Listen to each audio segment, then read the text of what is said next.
Ôte l'interdit et tu auras la victoire sur tes ennemis. Dans Josué 7, la Bible nous rapporte la surprenante défaite d'Israël qui avait aligné environ 3000 hommes pour combattre un peuple ennemi en effectif plus réduit à Haï. Il est inutile de faire marcher tout le peuple, 2 ou 3000 hommes suffiront pour battre Haï, ne donne pas cette fatigue à tout le peuple, car ils sont en petit nombre, disaient les explorateurs envoyés par Josué pour évaluer la force ennemie, Josué 7/3. Mais lorsqu'ils enclenchèrent la bataille, les Israélites s'enfuirent devant les soldats d'Haï.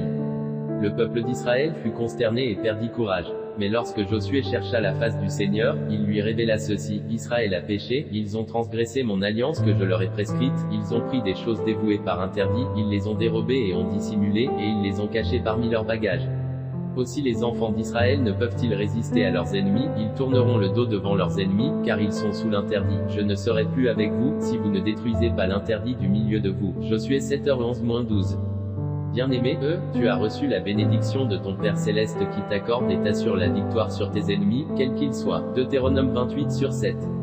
Mais lorsque l'interdit est dans ta vie, tu donnes à l'ennemi le pouvoir de contrôler certains domaines de ta vie. C'est ainsi qu'il te devient difficile de vaincre ses attaques, la maladie, la pauvreté, l'échec dans ce que tu entreprends, le célibat et toutes sortes de blocages. Lève-toi, sanctifie le peuple.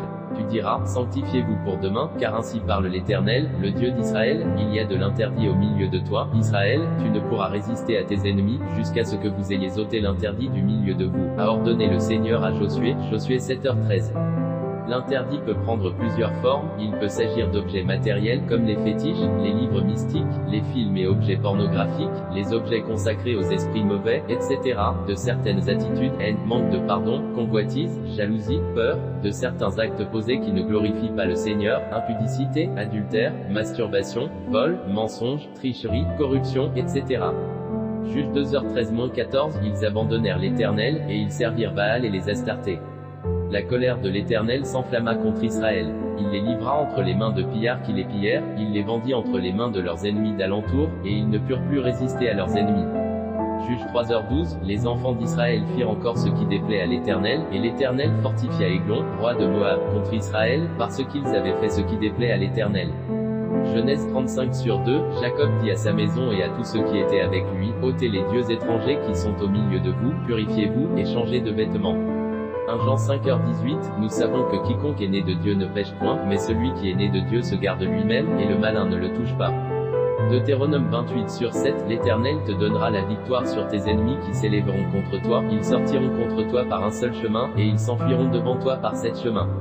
1 Samuel 7/3, Samuel dit à toute la maison d'Israël, si c'est de tout votre cœur que vous revenez à l'Éternel, ôtez du milieu de vous les dieux étrangers et les Astartés, dirigez votre cœur vers l'Éternel, et servez-le lui seul, et il vous délivrera de la main des Philistins. Que faire pour ôter l'interdit et pour redonner le contrôle de ta vie à Dieu et à lui seul? Si tu ne t'es encore pas converti, si tu n'es pas né, de nouveau, je t'exhorte vivement à le faire.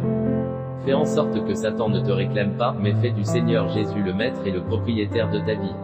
Si tu es déjà né, de nouveau et que tu subis régulièrement des attaques de l'ennemi, cherche alors la face de Dieu comme l'a fait Josué, cherche à savoir pourquoi tu es atteint, par les flèches de l'ennemi. Sois ensuite déterminé, à te débarrasser de tout ce qui est interdit. Il faut que tu parviennes à dire comme Jésus dans Jean 14h30, le prince de monde vient. Il n'a rien en moi. Que le diable ne trouve rien en toi. Débarrasse-toi de tout objet matériel qui constitue un interdit chez toi. Si tu as péché, repens-toi devant Dieu, si tu es tombé, relève-toi. Sanctifie-toi et change d'attitude, de comportement. Une fois que c'est fait, ne laisse pas le diable te culpabiliser alors que tu t'es repenti, et que tu as laissé le sang de Jésus te purifier de toute iniquité. Dresse-toi contre les attaques que tu as reçues, possède la porte de tes ennemis, extermine-les.